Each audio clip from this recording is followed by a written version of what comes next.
Today is the 18th of January 2016. The interview is with Alain Lazaret, and we're at the Kigali Genocide Memorial. My name is Stephen Smith, interviewing. Alain, first of all, could you please spell for me your name? My name is Alain Bertrand Lazaret, born in Central African Republic, 11th of July 1976. So I did all of my studies. My father was a school teacher, primary school teacher, and my mother was a housewife. We grew up, we're three in the family. I have a brother and a senior brother, a senior sister, and myself, the last one. And so we grew up in a very peaceful country, in a country where everybody was living together. You could go west, north, east, south, no problem. You would be welcomed everywhere. Peaceful country. It was by then called the Swiss of Africa because we never knew what war is. And all of the surrounding neighbors, referring to Chad and Sudan and other countries where we had a lot of refugees in our country because it was really peaceful and Muslims and Christians were living together in real harmony. We didn't know what was killing or Muslim or Christian because by then we didn't even know that. So we're going to school together, playing together. So, yeah. Whereabouts were you born? Which town were you born? I was born in Kembe. This is in the eastern part of Central African Republic, exactly 706 kilometers away from Bangui, the capital city. It's a very nice place with forest and rivers. So, yeah, this is where I was born. What kind of home did you live in? Was it, in the city, in the town itself? Was it outside? Can you if I was to arrive there, yeah. Can you describe what I would see? I grew up mainly not in the big cities, but in most of the villages because my father, being a school teacher by then, had to move around a lot. We could do 2 years here, 5 years somewhere, 4 years somewhere.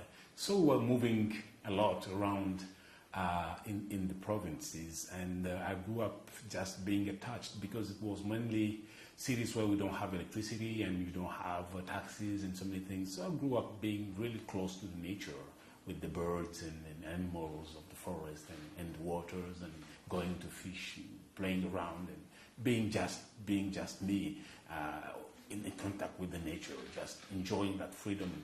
Not only political freedom, but also this freedom with the nature and in a family where we didn't have to worry about what to eat because there is plenty of food by then. You could, if you want to eat game meat, you could just go to the bush and you get what you want to eat. If you want to eat fish, then you take your line, you go to the water, you get what you eat. If you want to eat fruit.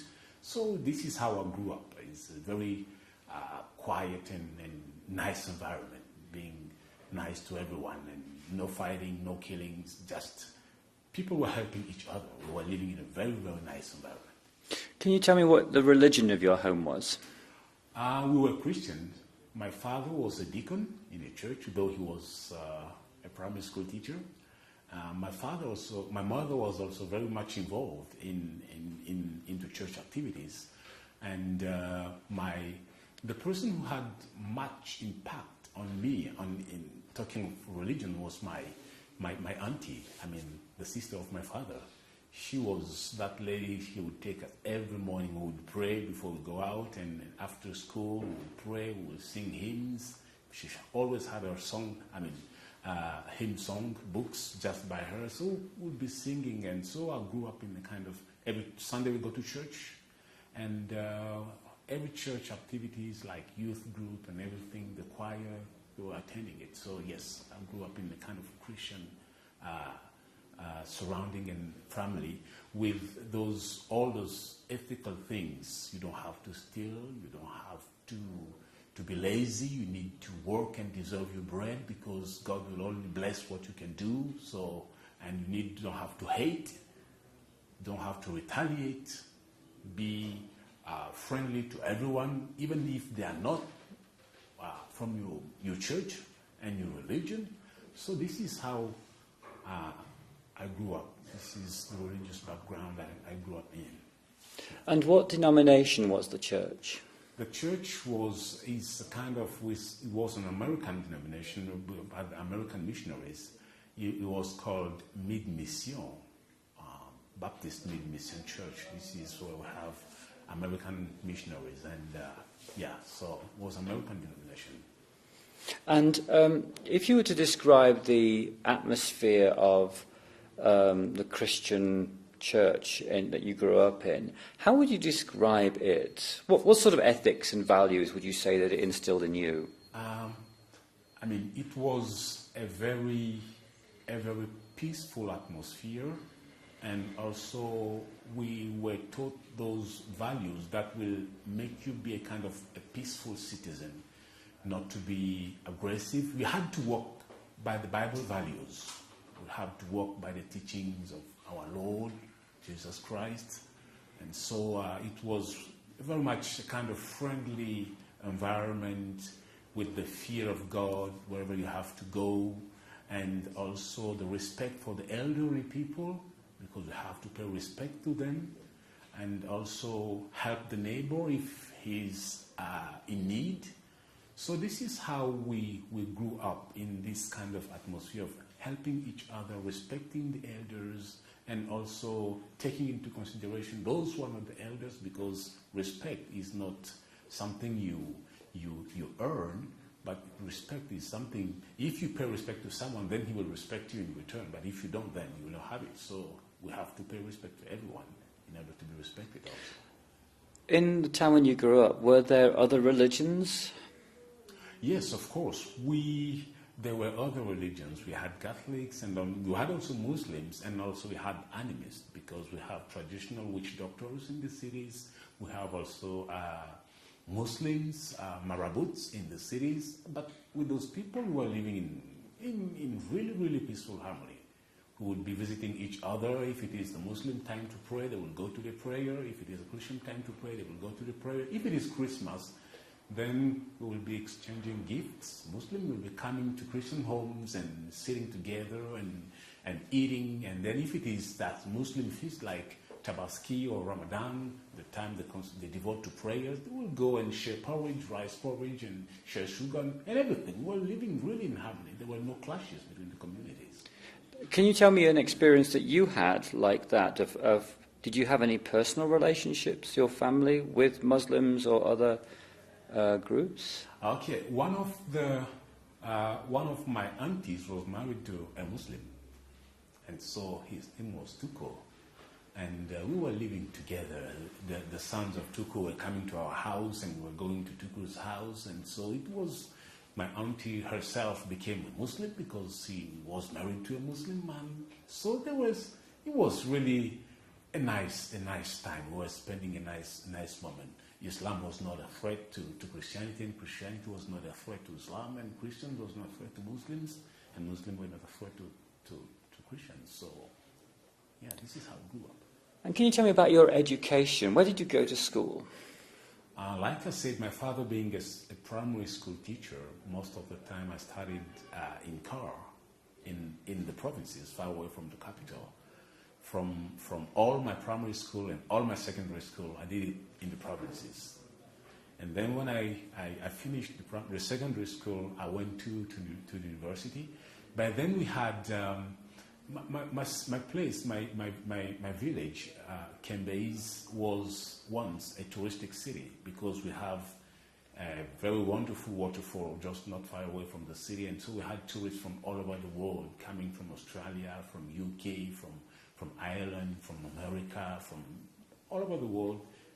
They would go there and spend time, so they could pitch their tent there for a week and stay there. And since we are the city not far away from this place, they would come to the city and buy goats, buy pork and everything they would need, fruits, and take it there. And we as kids, being curious, would go to ask questions. This is where I started being just drawn toward English, because all of them, they were speaking English, and so this is how I learned for the first time good morning and how are you, and so yes, I grew up most of the time in the village, and so from this place having that kind of love for English, when I went to university, I decided to study English, and eventually became an English teacher before resigning 4 years later, because there was something I didn't accept. Like in the teaching. So I just left and went for missionary training.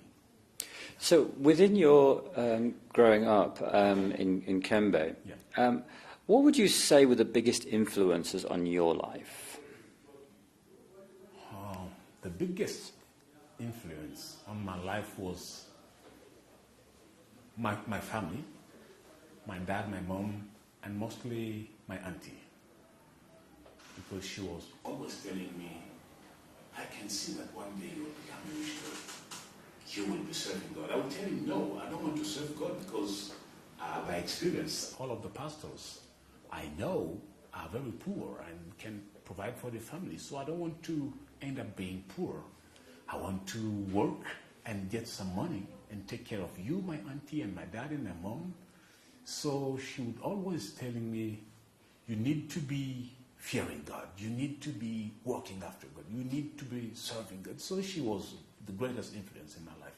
And then after her was my dad, of course, was pushing me to study hard. I would go to school. When I finish, I come back. I would just have something like 2 hours to rest, and then take your notebook, grab your book, come. So he would teach me both at school and at home. So they were the greatest influence in my life. And what were the name of your parents? My father is named Lazare Jean-Pierre, and my mother is named also Lazare Jeanne. And so John was married to Jane, and so yes. And what was the name of your auntie? My auntie is Louise Ndeye, but she was called by everyone Madame Baker, because the missionary lady who took care, who raised her was called Mrs. Baker. So she was called Madame Baker most of the time. When you go to the village, you say you want to see Louise, people will not tell you who she is. But if you want to know her, you say, I'm looking for Mrs. Baker. They will go straight to the house and say, oh, so this is where Mrs. Baker is living. And was that the same auntie who married a Muslim person, or was that a different auntie? There is a different auntie, a second one. Yeah. And what was her name? Yes. That was Mary Yazonga. So she married a Muslim. And can you tell me the name of your brothers and sisters? My brother, the first one is called Lazare Guy Constantin, but now he's a pastor, but also a soldier with the government. So my sister, unfortunately, I lost her in the year 2008. She was also married to a pastor, and a pastor herself. Her name is Lazare Claudine. Can you tell me what happened to Claudine? Claudine, she was married to a pastor, and then she was working a lot, by the way, and also in the community where they were, since she was very much involved into evangelism, so they would travel for miles, go to village from place to place, and by doing this, she forgot to take care of herself, so she fell sick. And so when I heard about it, I just sent a letter to her husband to make sure that she gets to the capital cities where we can just give her some treatment. And so she came, she reached the capital city, but by then I was not in the capital city, but my brother was there. So she was taken care of, but not really in a correct way, because by then life was not as easy, and finding money to get all the treatment was. So I sent for her to come, but she insisted that I want to see you and your kids before I travel back. I said, but you are not feeling well. It's better you stay there. If you have time, then maybe in a month or two I can take my family to go and see. She said, no, I have to go where you are and see how you serve God in your place where you are. So I said, okay, there's no problem. You can come. So she left the house and took a bus to go to the place where she can now get the bus to go to the city where I was, 700 kilometers away. So she died on the way. She couldn't. Yeah, it's even up to now when I think about it, sometimes I feel guilty. I said, if I didn't say to her, come to see me, because I could have refused, but then I said, oh, you can come, and then she tried to come seeing me and the family, and she died on the way. So sometimes I feel guilty. Yeah. So you went to university where? Bangui. I mean, since the independence up till now is far enough, but the only university we have is in Bangui. We only have one university. And why did you choose to study English? Just because I loved it, and I loved the way English people behave. I love their culture. I studied American civilization and British civilization too, but also I wanted to communicate this love, because I discovered that those who were from the English world have a different worldview that those who are in the French world.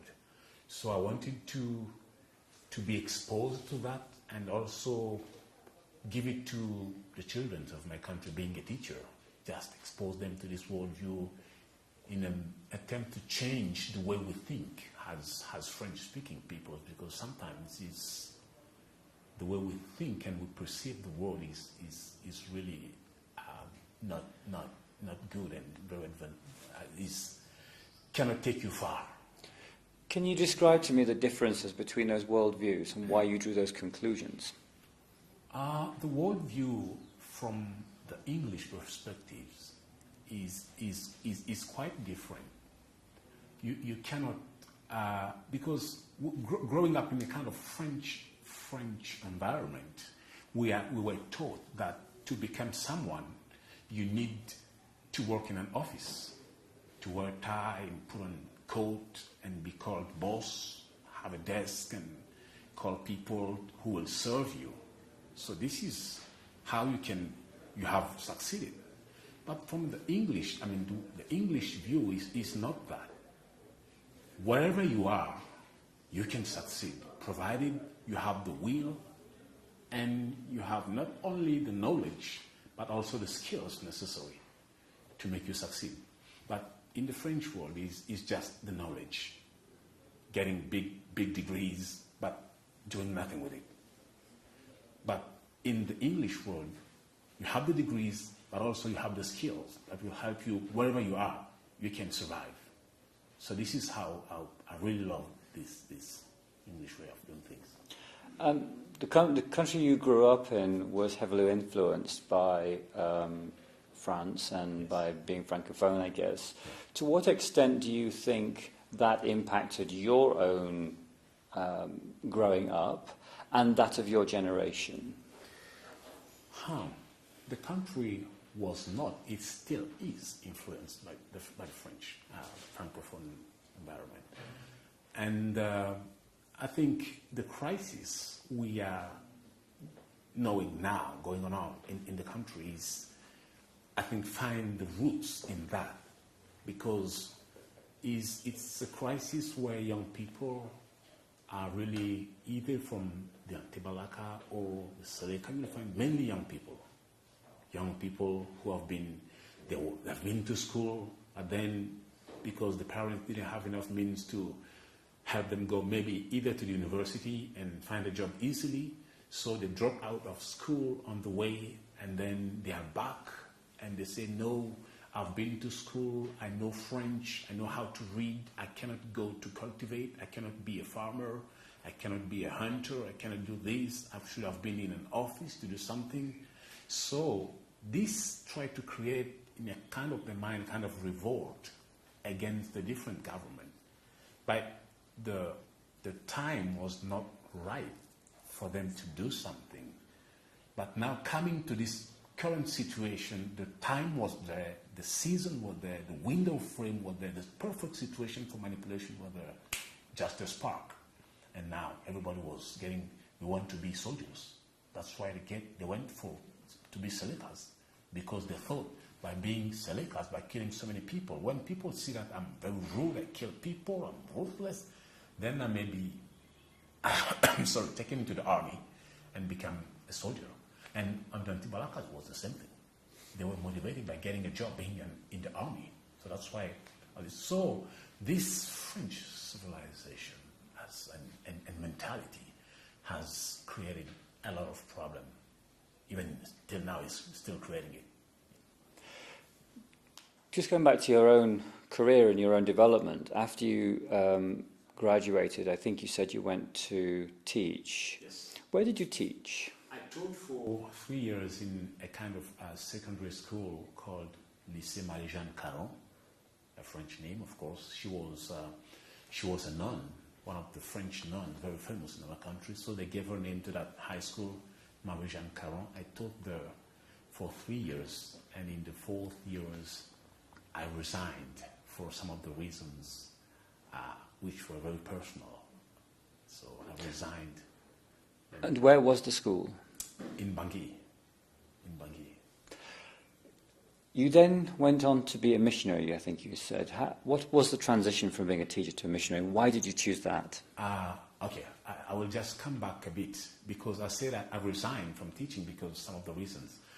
What are those reasons? I will just let you know. While teaching, I noticed that there are some practices which were not good.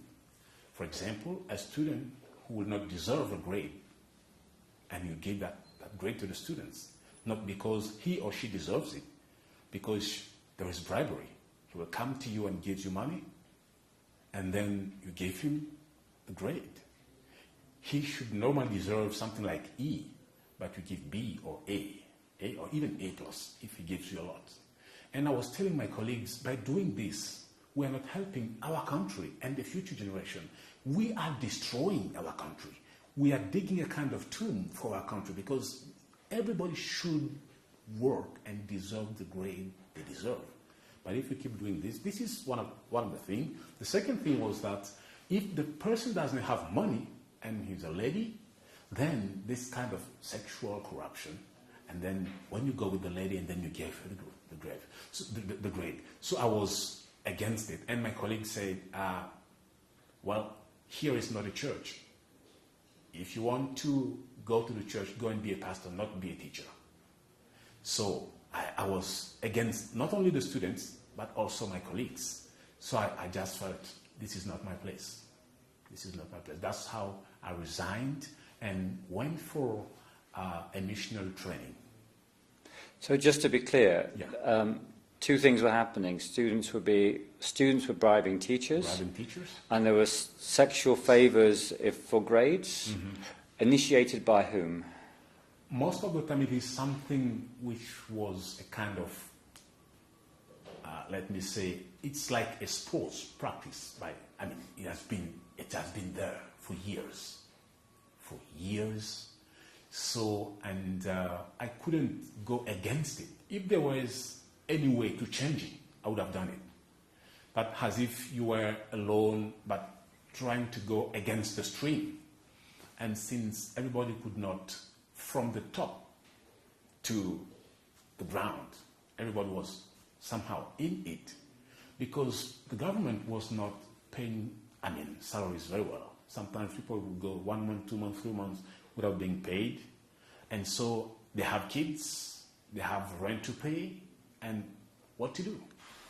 So it was not the good solution, but they found it was the best one, and so they went for it. I just want to clarify one other thing. The sexual activity was coercion on the part of the student teachers? Was there coercion of the students? It was on both sides. On both sides. The students, the ladies, the girls were not working well, would sometimes write letters. By then I had so many letters which I burned later because they were writing, English is, I'm not very strong in English, if you can just befriend me and then we will be, and then you can give me. I said, there is no way to do that. If you deserve it, you deserve it. If you don't deserve it, there is no way to give you. If it is 0, you will have your 0. And you will have this 0 following you up. And they will tell you, if you give me 0, next year you will find me. I will be graduating. You will find me. I'll be going ahead. So I said, wow, it was on both sides. So where did you go to train to be a missionary, and why? I went for this training because I said, I was trained in Bangui. There was a kind of missionary school in Bangui. It was called Adonai Missions International. Adonai meaning Lord.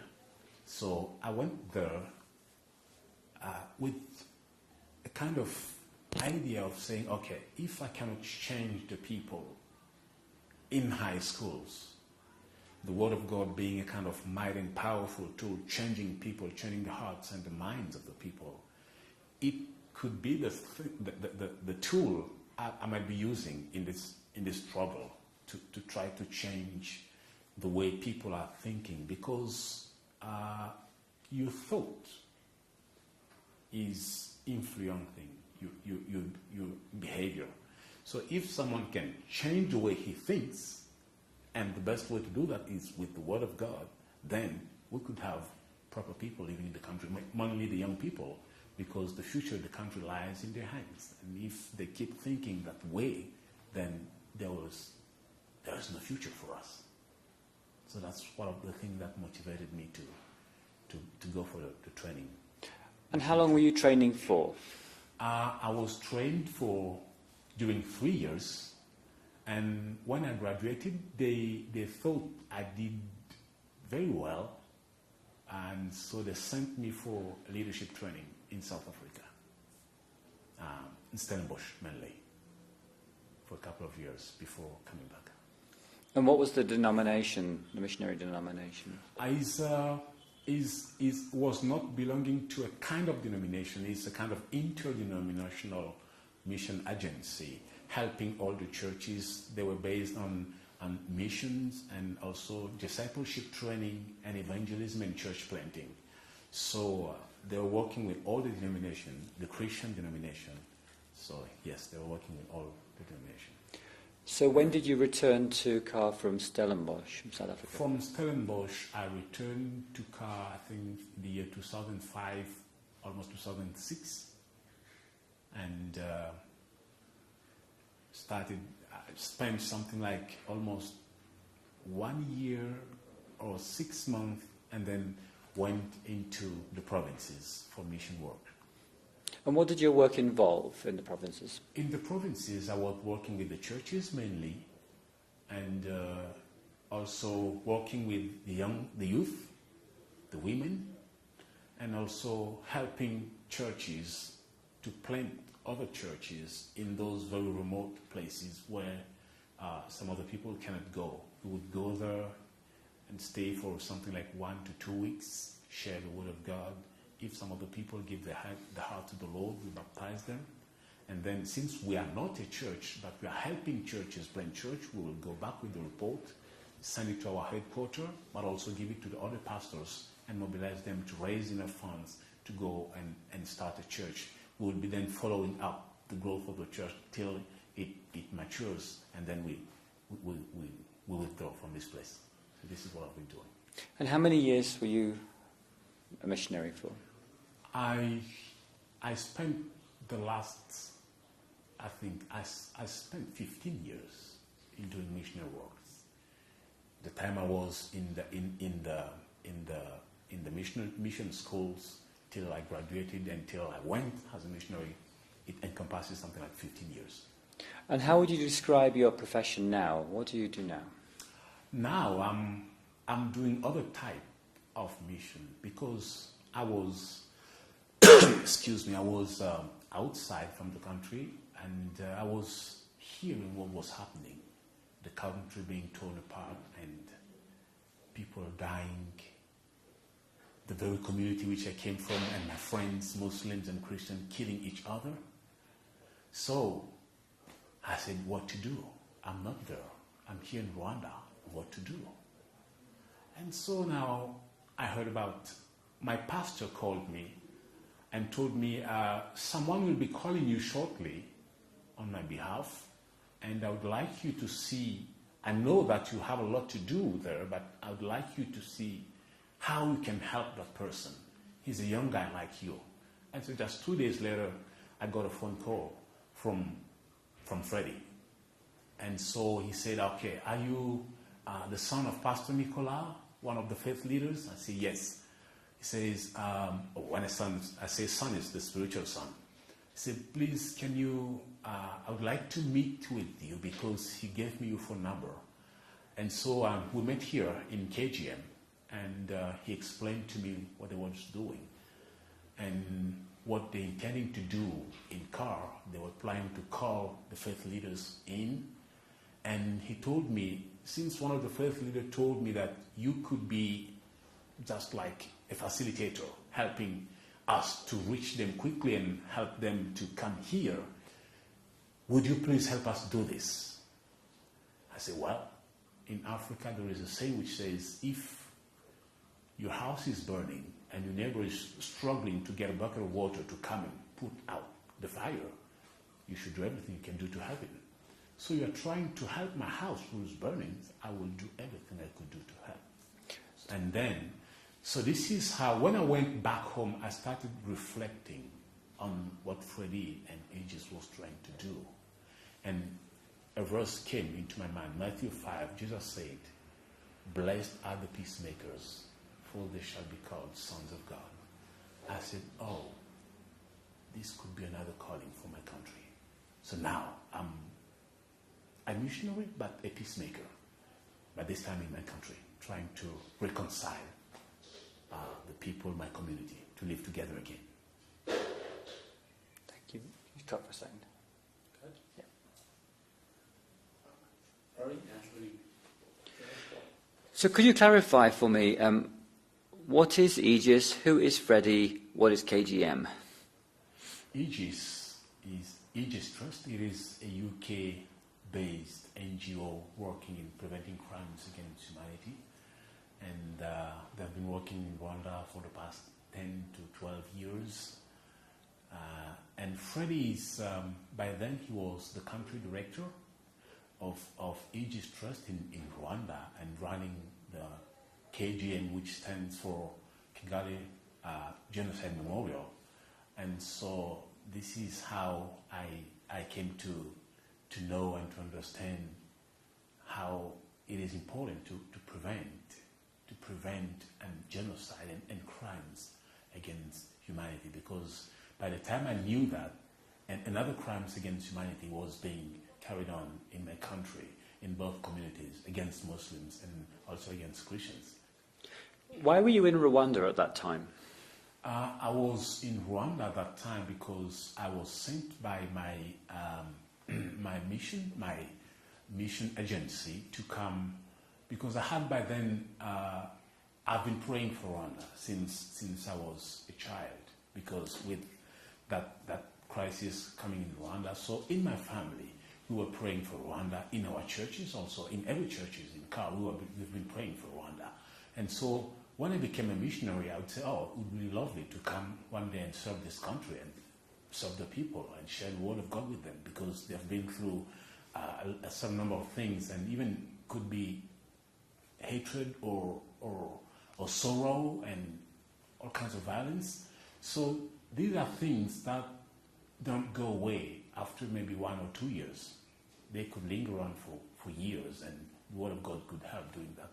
So that's how I spoke with my mission agency, and then they agreed to let me come here to Rwanda. So here I was acting like a kind of regional coordinator, because we would be starting here in Rwanda and then hopefully reach the eastern part of DRC, which is Goma and Bukavu, Burundi, Tanzania, Kenya, and Uganda. So I was coordinating the mission activities here.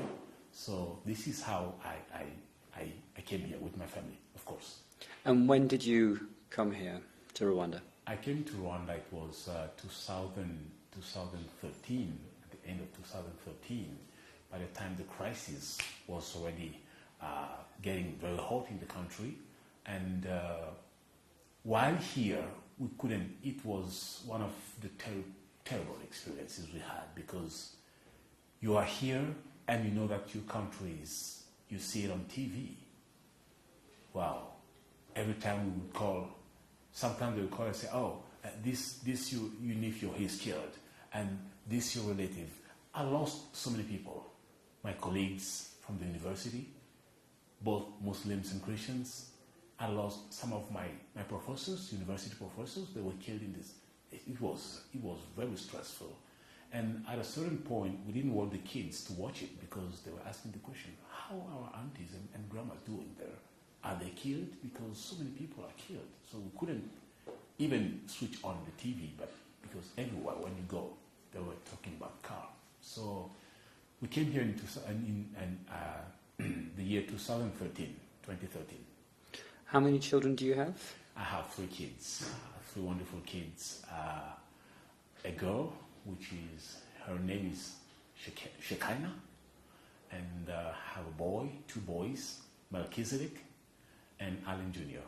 So, yeah. And what years were they born in? Sorry? What years were they born? My daughter is born in 2005. My sons, the first one is born in 2006, and the last one was born in 2013, May 2013. And you have a wife? Yes, I have a wonderful wife, a beautiful wife. She's named Esther.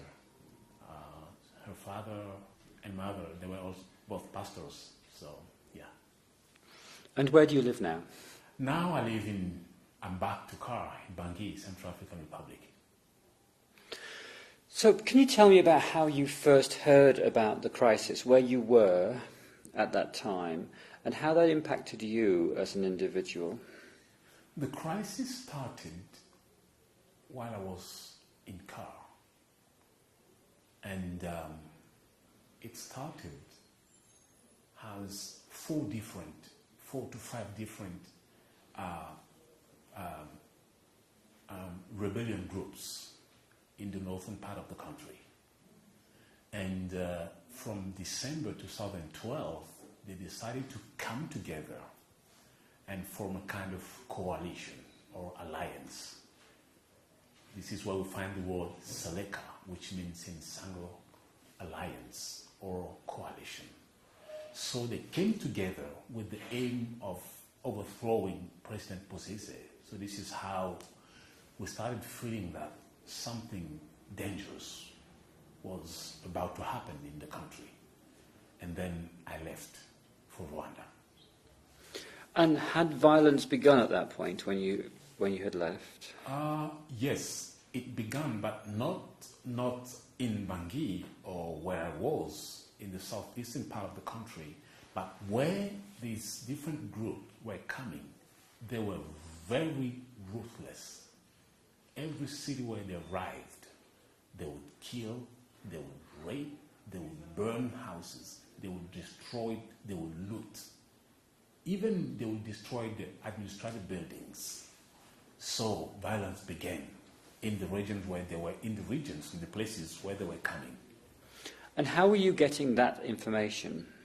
We were getting it through the radio, on the air, and also we have relatives and some of the friends working as civil servants and some other friend pastors calling and saying, oh, we are now in the bush, we cannot stay in the city because they have arrived. If you get a phone call and then say, they have arrived, it means they've taken the city. They meaning the Seleka coming. Did you feel personally threatened by this or frightened? Not really, but I was fearing for the country because we thought it's not the first time we have a rebellion in the country. We had it in 2003 anyway. But we didn't think that it would impact the whole country. We thought maybe just the way they were coming on anti-Bangui, it will stop when they get to power. But they took us unexpectedly. Instead of only impacting, Bangui, it touched the whole country. So. And what was the objective of the Seleka as you understood it at the time? The objective of the Seleka, most of the people being in the Seleka rebellion, they are our Muslim brothers, Central Africans, but from the north, because this is where you find Central African Muslims. All of the Muslims in Kar are not foreigners. Some of them are really nationals from Kar. This is where they are. Because the northern part of the country is the door through which Islam entered the country. And we are sharing borders with Sudan, which is a Muslim country, and with Chad, which is a Muslim country. And so those 4 different rebellion groups started there. Why? This northern part of the country is big, very big. But since the independence, this northern part of the country seemed to have been forgotten by the government. No roads, no schools, no hospitals. You can only reach this northern part of the country during dry season. But during the rainy season, you cannot get there. Or they cannot even sell their goods because they are farmers and they are herdsmen, cattlemen. So they cannot sell their goods. So most of the time they turn to Chad and Sudan and Sudan for living because Chad and Sudan is very closer than Bangui. So they are from this part of the region and they feel abandoned, they feel rejected, which I understand. So they said, okay, since we are forgotten and abandoned, we need to do something. So they came together and decided to march on Bangui to seize power so that someone from the region could maybe become president and try to develop that part of the country. Are there ethnic differences between the groups, Hinkal? Yes, of course. Between the group, they are called Muslims from the north. But beyond that, you have different ethnic groups. We have the Gulas, we have the Rungas, we have the Yulus, and we have different other groups. But they don't, most of the time, they have some of the differences which they don't agree most of the times. But for the sake of the region, they decided to come together and to try to find a better way to solve the solution to the region, which were abandoned, though having 3 to 5 national parks with gorillas and elephants and different animals, but they seem to have been forgotten by the government. And to what extent does ethnicity play a role in the division between Muslims and Christians? Does that play a role, or is that not a part of it? There were some problems between those. Ethnicity plays a role. Those who have been behind this crisis, trying to manipulate, they played on that too, on the ethnicity. Because in the year 1996, 1997, 1998, Carl started going through some sliding in to some kind of ethnic problems between the Yakumas and the Saras. There were some kind of killings. So those 2 groups were targeting each other just because of the politics. Because one of the Yakuma became president and then he left power, and then another one came and he was saying, okay, you guys were against us, so now since I'm in power, they were fighting each other. And now coming to the Selekas, there were Gulas and Rungas, they came together. Now seeing themselves as Muslims, they say, okay, you who were non-Muslims, all of the presidents, they were non-Muslim. Non-Muslim meaning Christians. All of you guys were president and you were living well. You were ministers, you were going to school, you were doing this. Now that we have decided to go to seize power, everywhere they arrived in a city, they would not attack the Muslim, be it foreigner or national. They would not loot a house belonging to a Muslim. They would not loot a shop belonging to a Muslim. But they would systematically aggress, attack, and kill all of those who were non-Muslims. And so everywhere they arrived, this is what they did, because they said, okay, we were marginalized for so long, 50 years.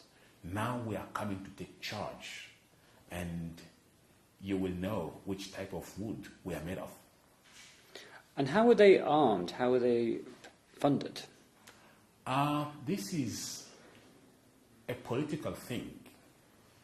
And most of them are herdsmen, but to be strong, they were not used to shooting guns and no.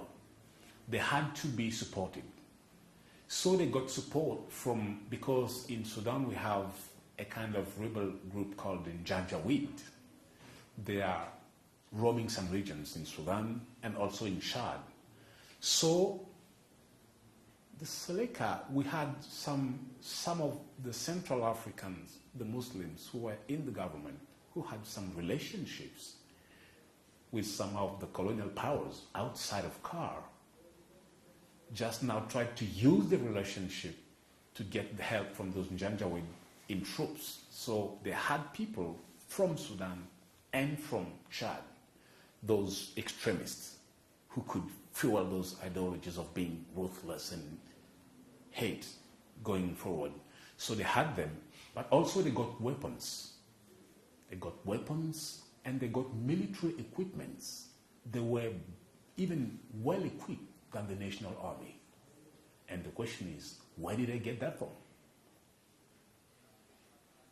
Where did they get that from? It's a good question. So we talk about Muslims being formed together in these groups.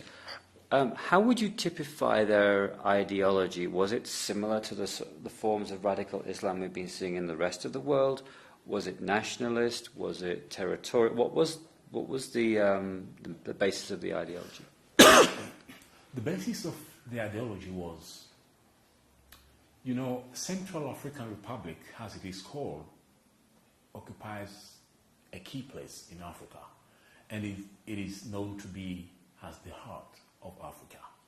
And it is in Africa, one of the biggest, the country having a highest percentage of Christians. It's said to be 89% of Christians. So it seems to be like a kind of door, locked door to the progression of Islam towards the other countries in Africa.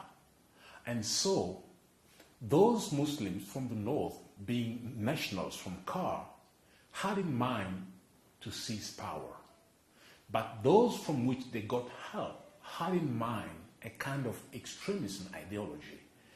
Conquering CAR, now having enough room to reach the other countries like DRC and Congo-Brazzaville and the other ones, because from CAR it would be very easy to get all of the countries from Central African region and then from then link up with those who are in the north and turn the region into a kind of strong Islamic place where terrorism ideology should be exported to other places in the world.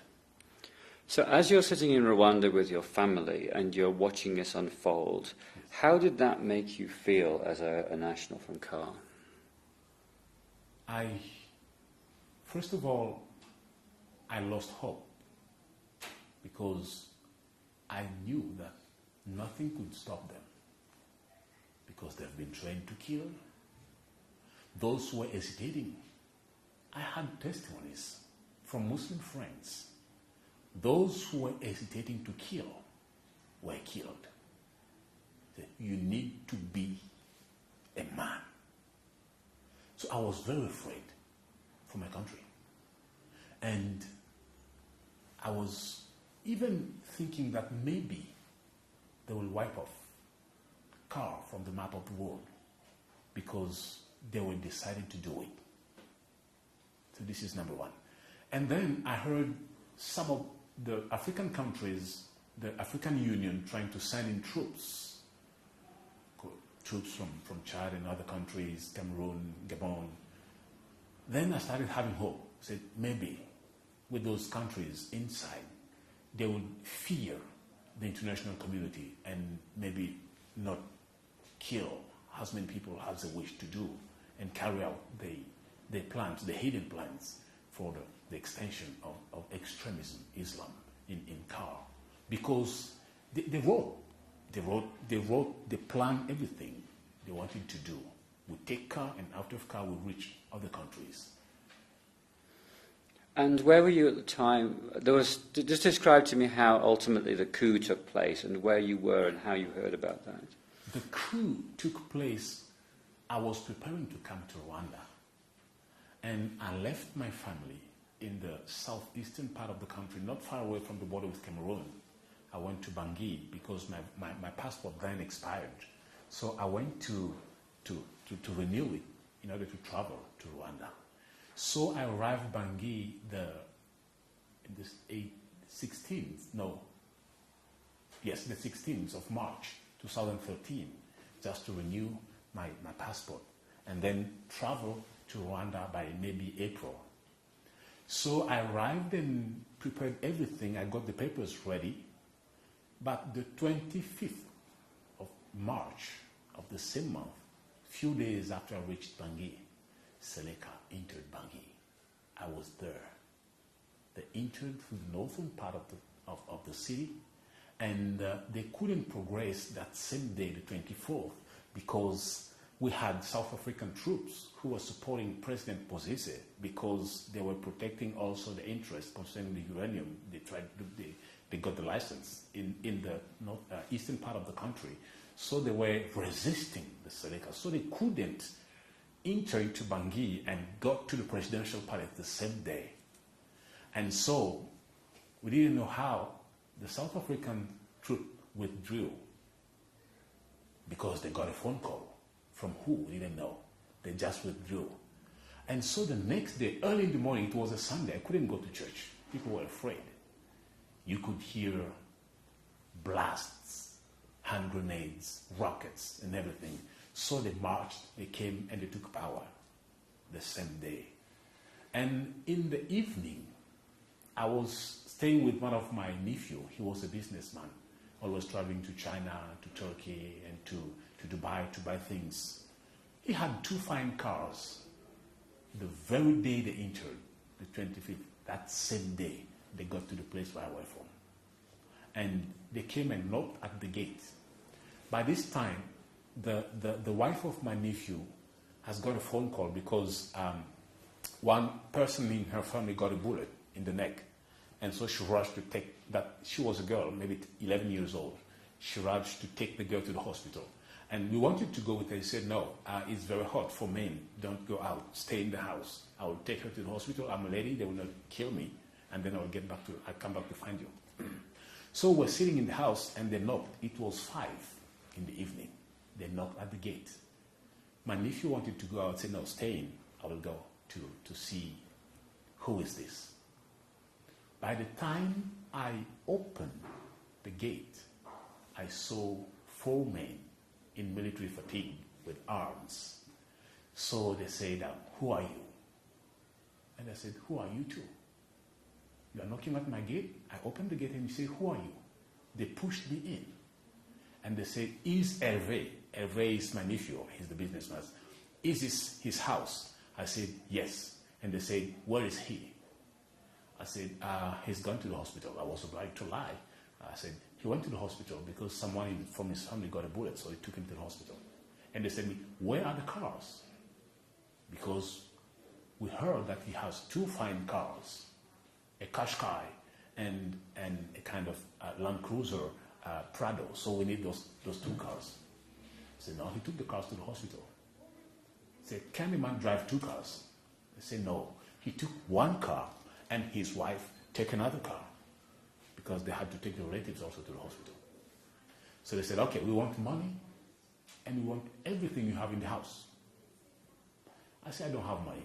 I'm a missionary. I'm coming from the province and just to renew my passport, so I don't have money on me. They said, get in the house and give us money. I did everything I could do just so that we can spend some maybe 5 to 6 minutes in the gate before they get to the house, because they were coming for my nephew, and if they got him, they would just kill him. And we had 3 kids in the house, 2 boys and a girl. So my nephew he peeped in the windows, just put the curtain and saw them. He knew they were coming for him. So he went into his room, went into his bathroom, put the 3 children in the bath tube, put towels over them, and he climbed over the top of his wardrobe and hid there. So they entered the house. But since, lucky enough, he didn't close the door of his bedroom. So they entered, they looked into the kitchen, it was open. They looked into his bedroom, it was open. They didn't see something interesting there, but the room, my room was locked. They said, whose room is this one? Whose bedroom is this? I said, it's mine. So why is it locked? It means you have something valuable there. Yes, this bedroom was used also as spare parts where they could keep computers and he was selling so many things, computers and iPads and so many things, cell phones. So they broke the door, entered there, took everything they could take. They took even my papers. They torn what they could torn. They tear what they could tear. They saw my Bible. They just throw it down. And then took everything they could take, got out and said, give us the money now. They went into the parlor, this living room. They took the TVs, everything they could find. They took it. And then they said, give us money now. I said, I told you I don't have money. If you think, well, people don't keep money on themselves now. Money are in the bank, and banks are closed. I don't have money. So they said, okay, we will be coming. If you don't give us the money, we will kill you. We were coming for your nephew, but since we didn't find him, we have taken things, but we'll be coming in the night. Tell him to bring us the cars. By the time they left, I came and found my nephew. He was shaking and sweating. So he took. I told him just one thing: take the kids and leave the house now, because if they come back again, we will not have this luck to leave. So he took the kids and he left. But while taking the kids away, one of his sons said, Daddy, you hid on your wardrobe for safety. I don't like that. He was 4 years old. His name was Ephraim. He said, I will be a man. I will become a soldier. What those Muslims came and did to you, I will kill every Muslim I find because they wanted to kill my father. If they have killed you, who will take care of me? Every Muslim I find, when I grow up, I will be a soldier. I will kill them. I was afraid. A 4-year-old kid saying this, his heart was already loaded and his mind too. So I witnessed it. I saw how people, corpses on the road, walking on dead if you wanted to go for somewhere. That same evening, I left the house too because I couldn't stay there. So yes, I witnessed how they entered. Where did you go to? I ran to my director, who's a Nigerian guy, but by then he was hosting, we were having a kind of women conference, and we had ladies from LA, 14 American ladies there, and the coup happened while they were there. So I rushed, and we stayed all together in the same house. And were they all safe? They were safe, but it was just a miracle, because I could say that God protected them. Had those people known that there were American ladies there with so many dollars and money and cars in the compound, they would have broken and could have killed them. So how long did you stay in Bangui for, and did you experience other incidents or witness any other crimes against humanity? I stayed in Bangui till April. I left Bangui April 16th, 1 month later, because I couldn't come to Rwanda. They destroyed everything in the immigration. Every passport copy, the blank ones, you could find it in the streets. They were selling it to those who wanted to have passport. And then they will take you to someone who will type it, and they will take you to someone who can sign it, and then you get a passport. So everything was destroyed. I said there was no way to make my trip. It was a kind of visit trip to Rwanda, maybe for a month before I go back to take my family. So I decided to go back to my family because they were there, and my wife called me 3 days later to say that the Seleka, have reached the place where we were staying and ministering, and the situation there was very difficult. They were killing people, they were shooting, and the kids, they were very much afraid. By then she was pregnant with our last child. And I decided to say, there is no way, I have to go. But how? All the vehicles taking people, making like buses, could no more travel. So I said, I would do everything I could do to get there. So I traveled, but how?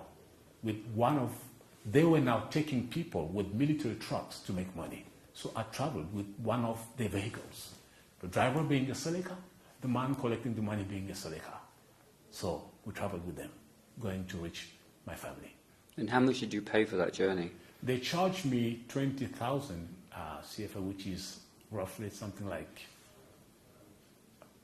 almost 40 US dollar. And that's a lot? Yes, a lot. Is a lot. 40 US dollars is a lot. And what was the behavior of the Seleka after the coup had taken place? Did the violence continue? After the coup that was taken place, getting to power, they didn't even fight with the army, the national army, because by then the national army was already weakened and divided because of tribal issues. The president who was in power then, Francois Bozize, was always giving privilege to his tribe. And what was his tribe? His Baya from the north. His region is Bosangwa. When you see the map of Central African Republic, you see Bosangwa. This is where he's from. And so, excuse me, he was giving most of the privilege to his tribe. And so those who have to get promoted in the army from his tribe, those who have to travel abroad for military training from his tribe. And so the other soldiers say, okay, you've been sending your tribe abroad and promoting them, giving them ranks. Now that there is a fight, let your tribe fight to protect you. So they left. Most of them left, didn't fight. So it was easy for the Seleka to seize power. But by the time they seized power, we thought it was finished. But it was just the beginning of the nightmare.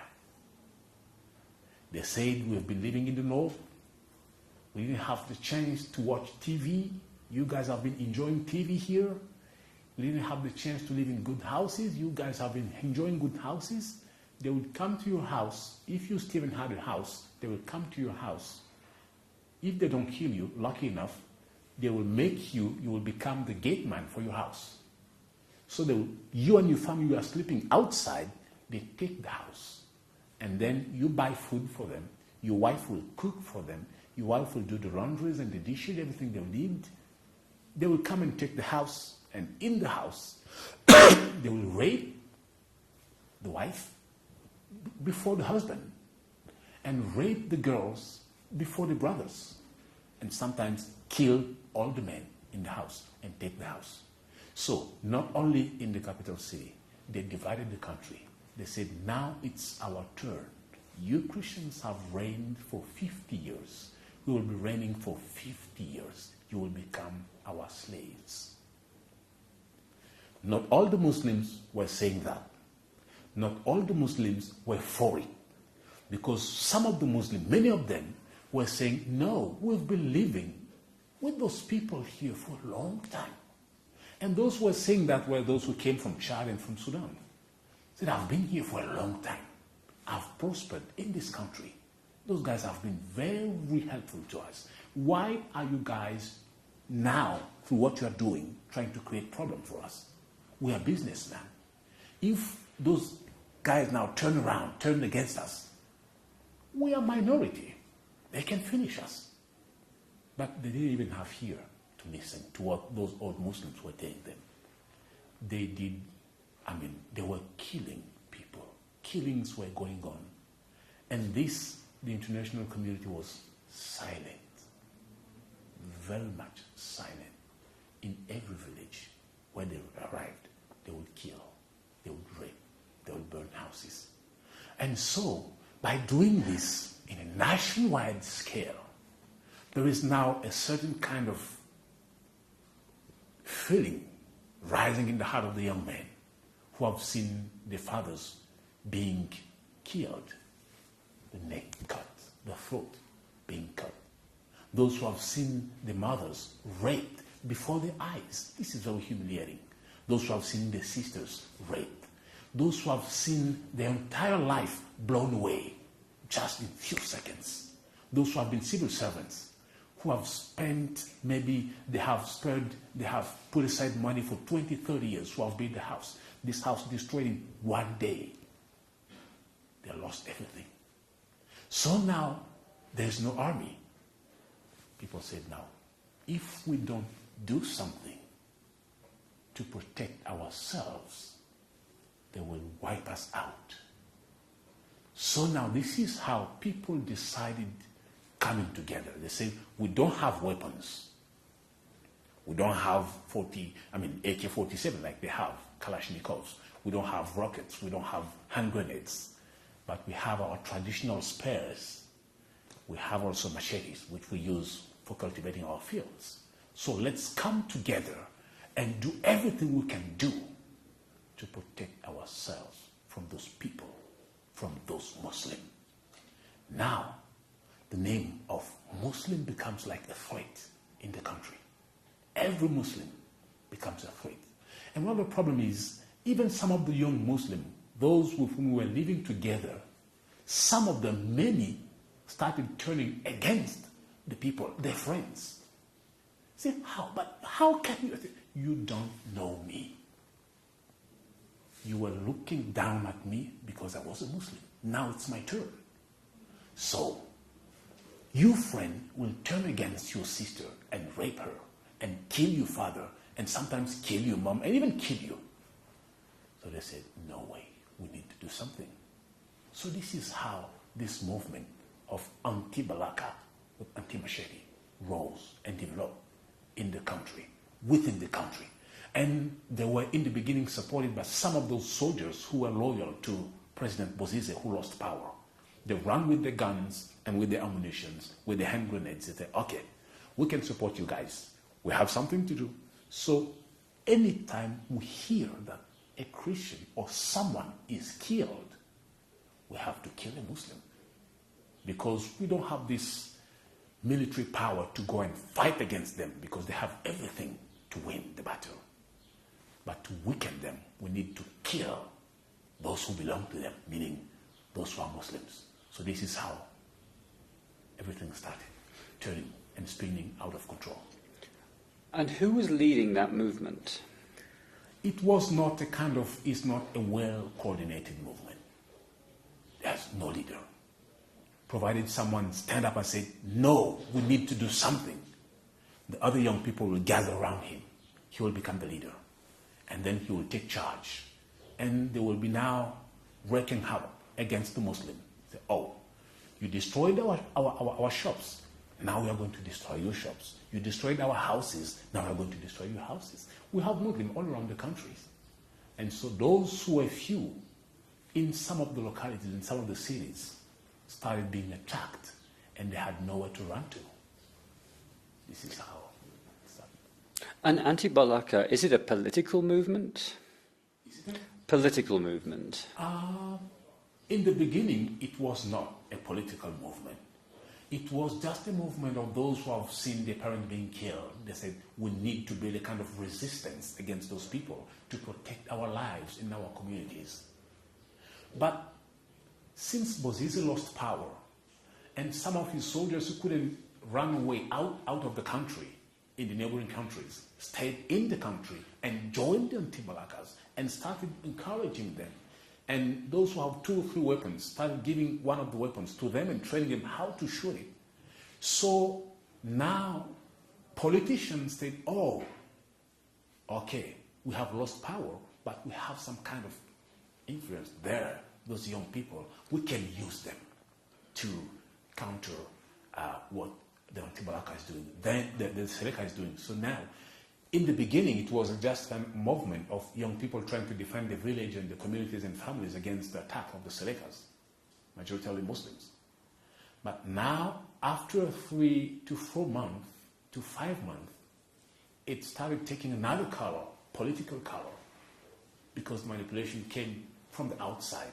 And it turned out to become a sort of political movement. But in reality, it's not. And how is it organized? anti-Balaka now? They really don't have a kind of a center of command. They don't have it. It's just a kind of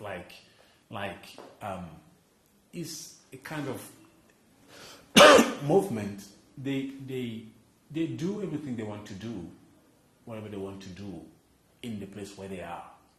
And so we have the anti-Balaka from every city. They have the anti-Balaka and they have their chief. And those different chiefs are not even reporting to any big chief somewhere. So they do what they want. That's why they are so rude. And they became even worse compared to the Serikas. Because the Serikas, when you see, they were killing those who were not from the religion, from the Islam. But the anti-Balakas, when they started, they began against the Muslim, but now, after a while, they started even turning against those who were non-Muslims, but who had money and who had maybe riches. And they started even killing civilians who were not Muslims. So they became a threat to both communities, to the Muslims and also to the non-Muslims. So they don't have a kind of proper command. They say, no, stop, don't do that. They don't have it. So they do everything they could do. When did you leave CAR to come to Rwanda?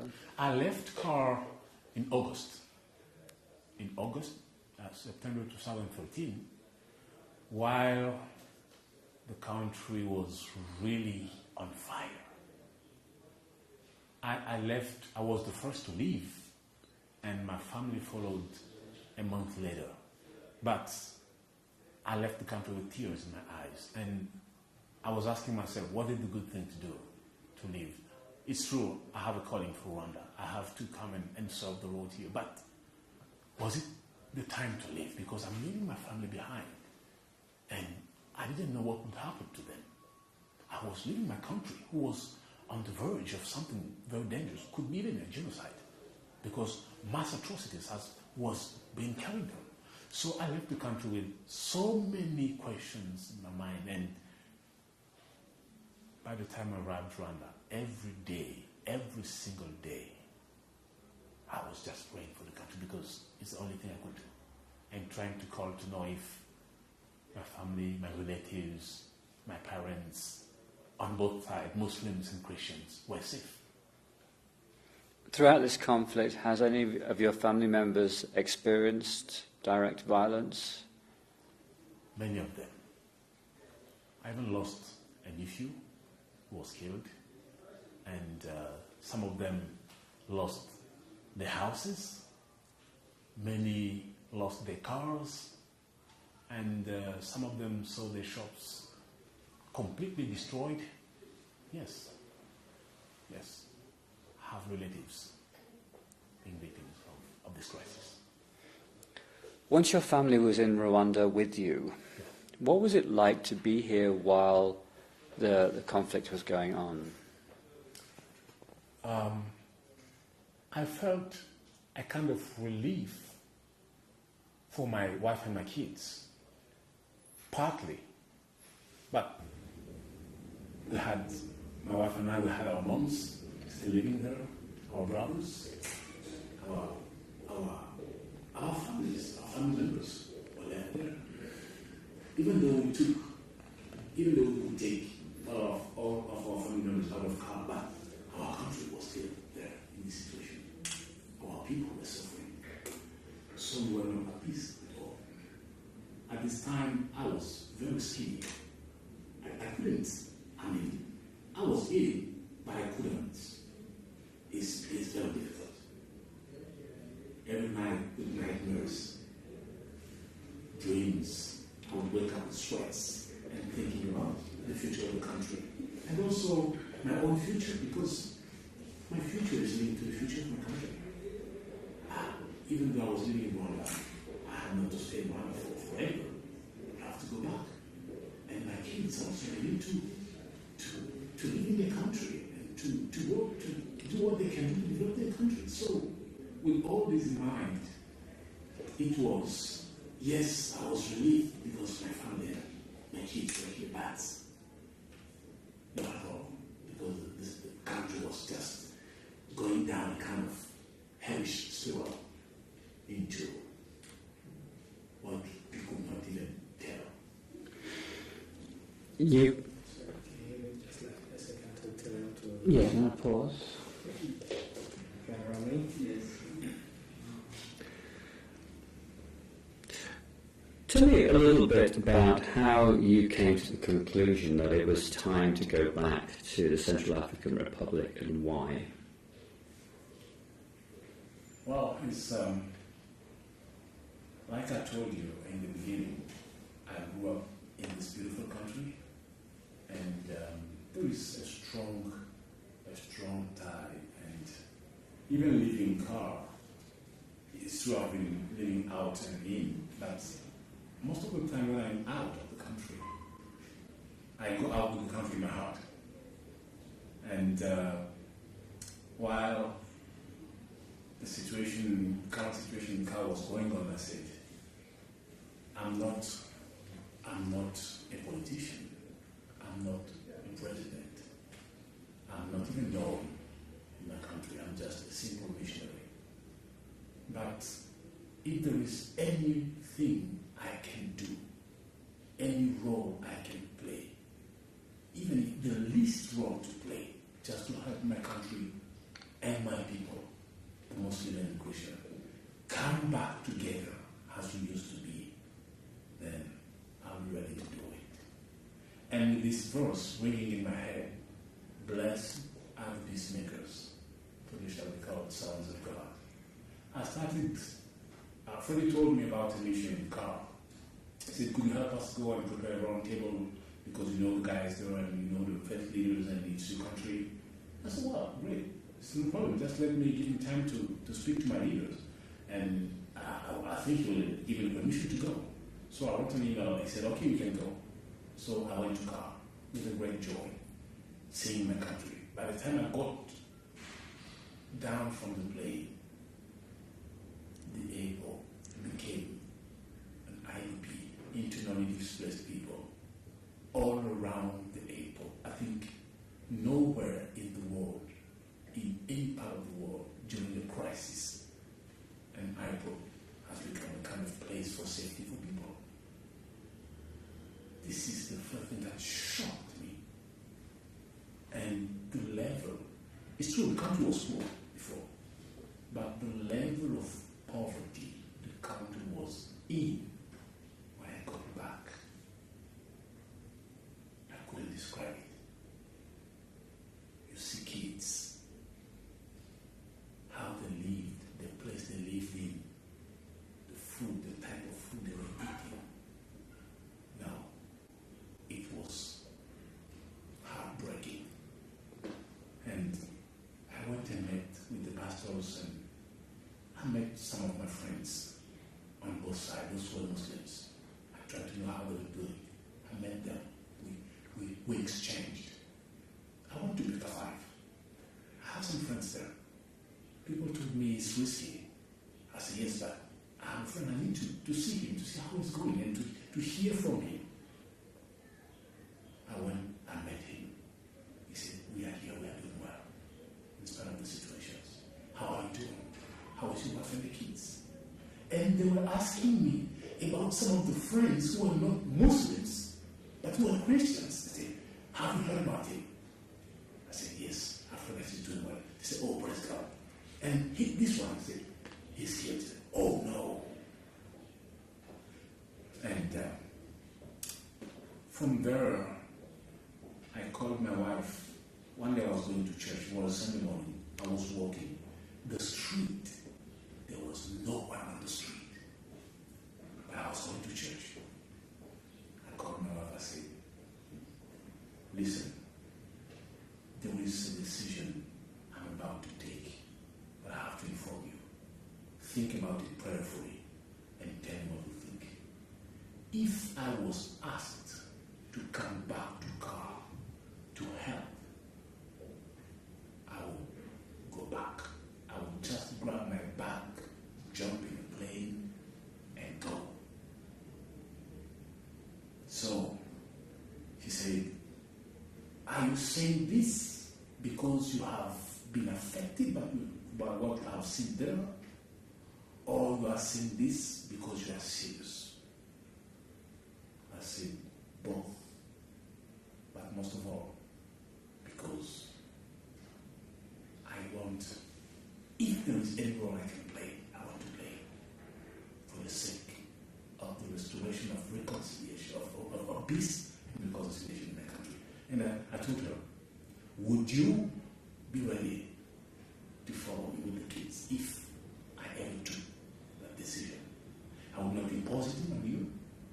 I don't have the means to make you stay in Rwanda and take care of you, but if maybe to stay in Cameroon because you have relatives there, would you be with me? He said, I'll give you my answer when you come back to Rwanda. After the few weeks, you'll be signing there. So when I came back and explained everything I saw to my wife,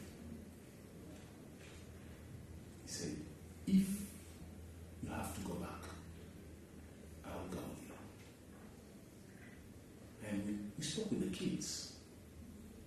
They said, it's true, here in Rwanda we are fine, we are safe, we go to school, but we're missing our country too, and we're missing our grandmas.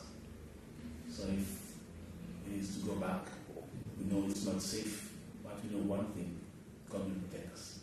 We will go back. So this is how that decision was made. But we didn't even tell it to someone else. We were just praying for it. Until one day, Freddie, who became the regional director for Africa of Aegis Trust, called me and said, what do you think of helping us in CAR? Because we have started something there, and well, we don't know. I didn't know someone from CAR before, meaning you, and you've helped us. We've been there with James, and we've seen how we've been contacting people easily on those sites. We think maybe you could be the man from Germany. You could help us do this. I said, well, just let me inform my mission board and resign and get back. So this is how we decided, my family and my kids, to go back to CAR. And when was that?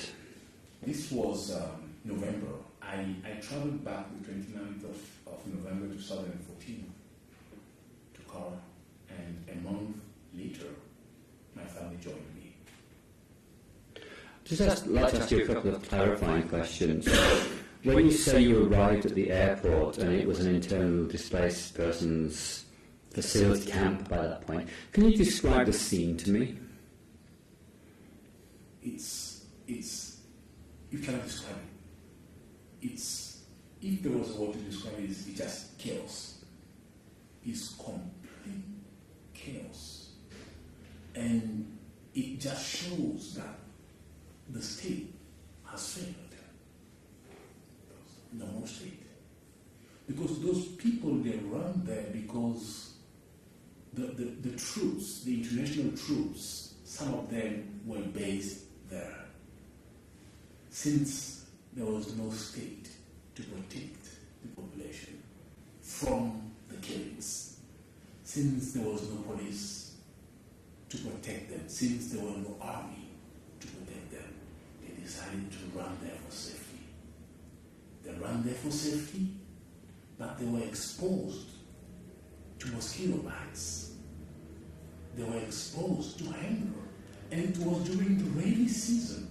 Our country is just not far away from the equatorial forest. We have big river. So when it rains, it's just like flood. It can rain continuously for 2 days. And those people were there. It's just many children died of malaria, of diarrhea, of dehydration, and of hunger, of course, because the international community was just, I think, let's say, overwhelmed and powerless before this kind of situation. Where precisely were there, and how many of these people were there at the airport? At the airport, they were estimated around the airport, they were estimated 150,000 people around the airport. This was just the airport. But in some other places, in my church, for example, a church compound that is not even as big as a football stadium, but we have 20,000 people there, and in many churches and in many schools. So these were the Christians, but the Muslims also, they ran for safety because the Anti-Balakas were there. In mosques, some of them in Catholic churches, many people on both sides. It was despair. It was, you could see death in the lives of every day. People have lost everything. Everything. But one of the things that helped me most was that in spite of the fact that they lost everything, but you could see on their face they were smiling. But smiling in suffering. So this is one of the things that gave me courage and hope. You talked about PK5. Can you tell me what PK5 is? PK5 is the name given by the French journalist. We didn't call it PK5. When you ask someone from car, he will tell you Kilomètre 5. Kilomètre 5 is a place where you find Muslims, but it's not the only place where Muslims are in Bangui. Muslims were scattered all over Bangui, living with Christians together as neighbors. But while the crisis began, and when the Anti-Balaka the Seleka took power, those who were from Chad, the extremists from Chad and from Sudan, they decided to live in PK5 because this is where we could find the greatest concentration percentage of Muslim houses. And they could find the Muslims from Sudan who were the relatives and Muslims from Chad who were the relatives. So they decided to choose to live there with their relatives because they could speak Arabic anytime. Because they didn't speak French. They could not speak French, they could not speak English, they could not speak Sango. The only thing they spoke was Arabic. So they decided to live in PK5. So while looting houses in different places of Bangui, they took thousands of cars into PK5 and then shipped them, well, not shipped them, but drove them to Sudan and drove them to Chad, where they came from, those extremists. And some of those rebels, Selekas, who joined them, who were from Car, most of the things they looted, they took it to PK5 and stored it there. So now when the Anti-Balakas, because most of them, young people, they were seeing, they come, they take my father's car, drive it there. So when now the Anti-Balakas rose, 5th of December, and they attacked President Tutola to overthrow the Seleka, to take the power back, and they failed. So now they were targeting PK5, and most of the Muslims who were being killed, some of them decided to run to PK5 for safety, because there they had people from Chad, from Sudan, but also from Car who were living there. But in PK5, it's not only Muslims who are living there, there are also Christians and pastors and churches there too. So this is now the French, mainly the French journalists say PK5, but we call it Kilomètre 5. This is a place where Muslims were living, but it's also a kind of commercial center because Muslims by nature they are tradesmen, they're traders and herdsmen. So this is where we have many shops that would sell groundnuts and rice and beans and everything they could sell, sugar, salt. But this is where they have the biggest shops. And they sell, like, some of those who are selling the retail sellers would go, they have dealers, and the retail seller would go to them and get the goods and come and put in their shops and sell it in details. But PK5 is a place where Muslims and Christians used to live. But during the crisis, it became a stronghold. The Anti-Balaka wanted to destroy it because they knew the extremists from Chad and Sudan. were there. And also most of the things that were stolen and looted were stored there. When you arrived back in Car, what has your role been? What have you been doing? When I arrived back in Car, the first thing I did, and I'm still doing, is to speak to the young people on both sides, Christians and Muslims. I have Muslim friends. I have Christian friends. And lucky enough, we have what we call the platform of interreligious, the interreligious platform, gathering the Archbishop, the Imam, who is the president of Islamic community of Car, and also Pastor Nicola, who is my senior pastor, and I'm working as assistant pastor. So through this platform, I have access to imams and to other priests and to young people, Muslims and Christians alike.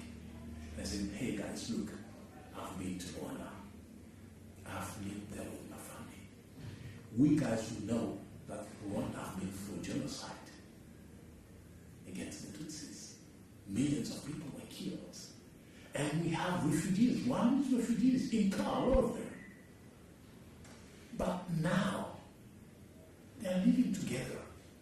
They're working together to rebuild their country. Please, we have not reached the genocide yet. Though we are on the verge of it, we can revert the situation and start talking to each other. Why are we then killing? Tell me. Why are we killing ourselves? For what? We've been living together. For what? Just tell me. If you've killed 5, 6, 10 Muslims, have you become a minister? No. They don't even know you. You're still poor. You don't have a car there. You're even worse than before. Why are we destroying our country? We don't have 2 countries. We just have 1 country. Even though you can be naturalized somewhere, but the only country God gave us is this one. What makes, in your view, the conflict genocidal, potentially? What makes it potentially genocidal could be that if we don't watch and don't be careful enough, on both sides there is manipulation.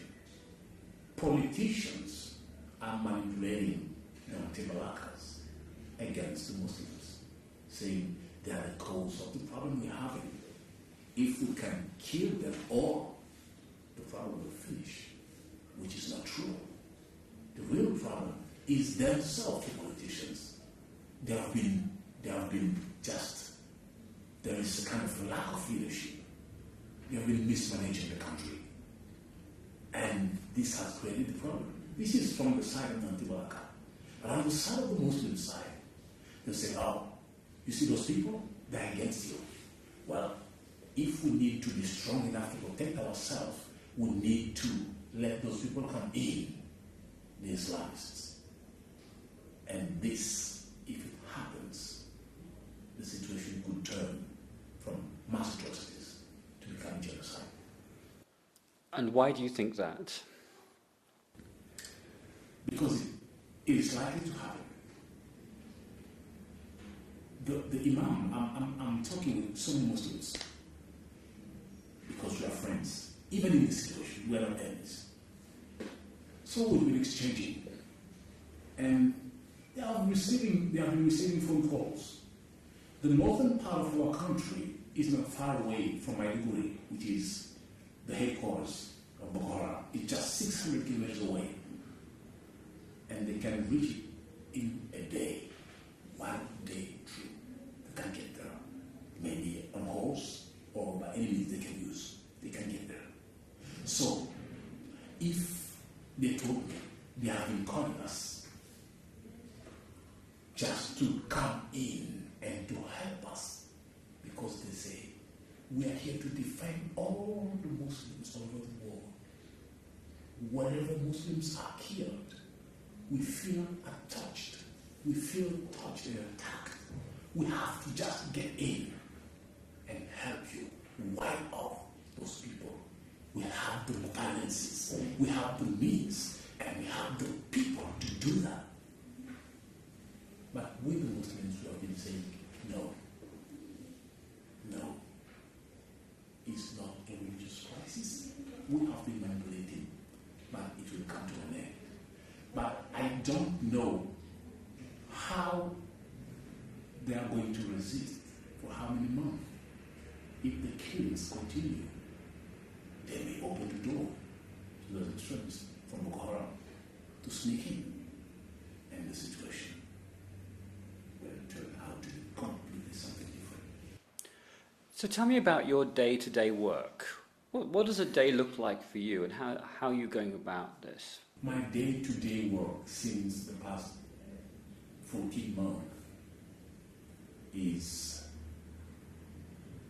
a day of meetings, because one of the things we are going to use like a powerful weapon is peace education. I told you about that boy, young boy, 4 years old, saying, when I grow up and I will become a soldier, I will have to kill every Muslim I will find. So, hearts and minds are loaded because people have been affected to the core by this crisis. So I've been advocating in CAR for peace education, going to see the Ministry of Education and the Minister of Education. We have already won the battle. They have said yes, because they have participated in the kind of presentation I made.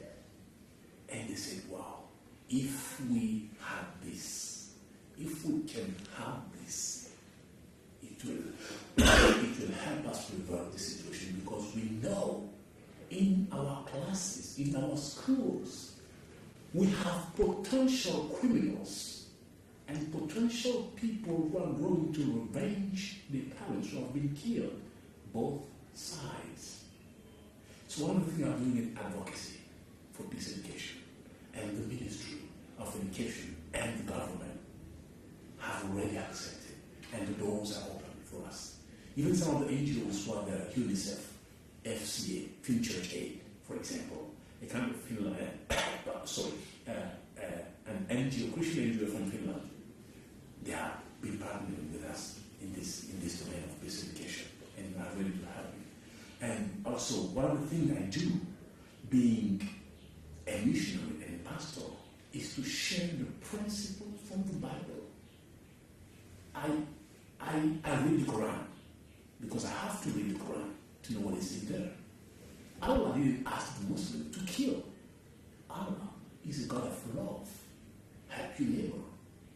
God, through the word, who is Jesus Christ, didn't ask us to retaliate. If someone slaps you on the left cheek, turn the other side. You don't have to retaliate. If someone tells you to walk a mile, walk an extra mile.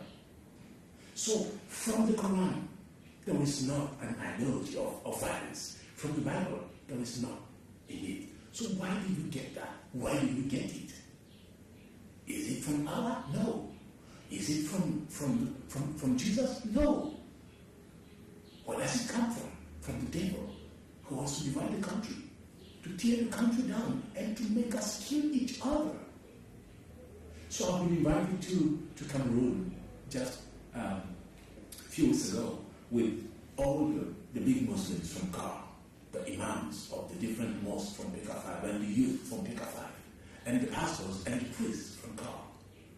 And they asked me to share about this, how to use the biblical principle from the Quran and the Bible to bring back reconciliation between a torn apart community who are looking to each other as enemies.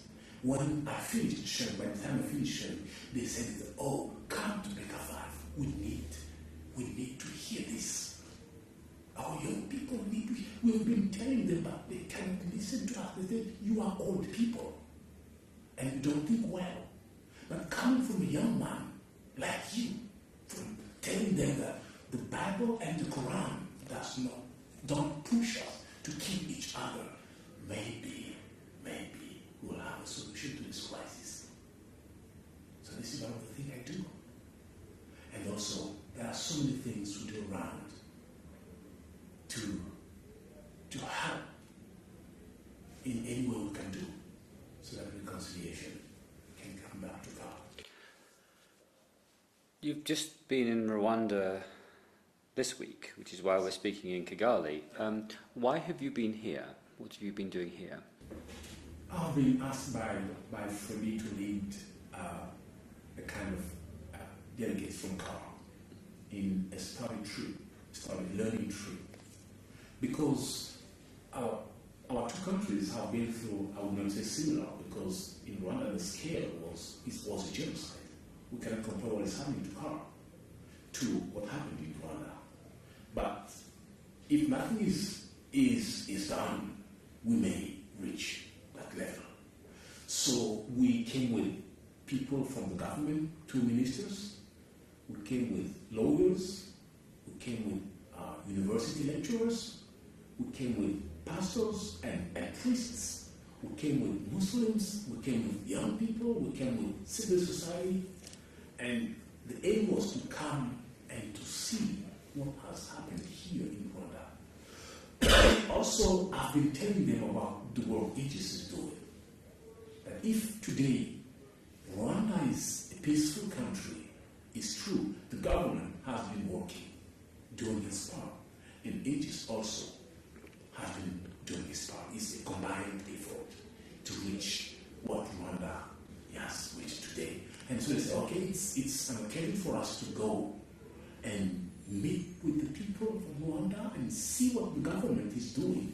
That's why we have ministers here amongst the delegates, and also to see what Aegis is doing, has been doing, because you have been telling about Aegis, and reconciliation, and reconciliation, and the memorial, and the perpetrators, and the testimonies of the survivors. We want to go and see ourselves. So we came, and for 7 full days, they said, at the end, when we were meeting, they told me, John said something in the Bible. He said, God, I've been always hearing about you, but now my eyes have seen you. So they told me, we have been hearing about Rwanda and what it is doing and what the government is doing, but now our eyes have seen. We have seen how the government is very serious and committed about reconciliation and peace, which is the bedrock to any reconstruction and development. And we have seen how Aegis has been really spearheading peace education and reconciliation in this country. We have seen perpetrators and victims living together. So it means, number one, for us coming from CAR, is a big challenge. Not only for the government, but for each one of us, Central Africans. We need to go beyond our scars and our pains. If we want our country to survive, we need to forget about our selfish ambitions and reach to those we have wounded and ask for forgiveness on both sides. And our governments, our authorities, need also to forget about their selfish ambitions and work with the people. Do what the people expect them to do, not what they want to impose on the people, which is their calendar and their selfish agenda. So this is how we came to Rwanda, and it has been a challenging week, a very rich week, and those who have gone back already have gone back with fingers crossed and a big challenge. I'm going to do it, I think, with the help of the international community. Because the international community will not come and do it. We need to start ourselves. And then the international community then can step in and to help us accomplish it. The people that were here on your delegation, do they represent the extreme ends of the conflict, or were they all moderates? We had a kind of a panel of different people. We had extremists, and we had some moderates on both sides, Muslims, because we had in the delegation a spokesperson for Latin Malacca, who get into the conflict because he wanted to revenge his people who have been killed. And for sure, he might have killed people. For sure. Because he wanted to revenge. And also had someone from Picker 5. Listening to him, sometimes you could read through his word hatred and revenge, but also a desire for reconciliation is stronger than the first two I mentioned. So we had people from different categories representing the country here, yes. So when you see that fine line between the fact that you have people who hold extreme views but are yet prepared to explore the middle ground, where do you think, having now spent some time with them, where do you think the most positive contribution can be to continue dialogue and peace building rather than extremism and violence? I think those people are coming from far. I don't blame them, because all of people from Central African Republic have lost something or someone in this crisis. Everybody has been wounded. So I will not blame them for wanting to revenge. But the country needs more than that, reconciliation.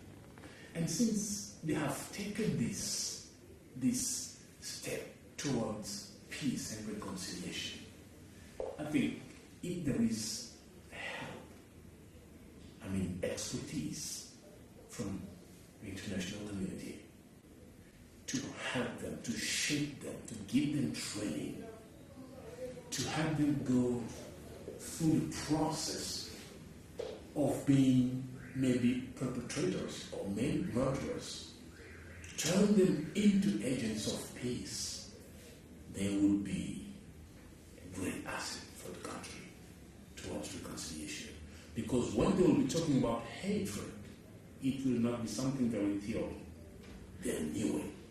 And talking about peace and forgiveness is not it, because they have forgiven and they can be an asset on the long, long, long way to reconciliation and peace. Whose side are you on?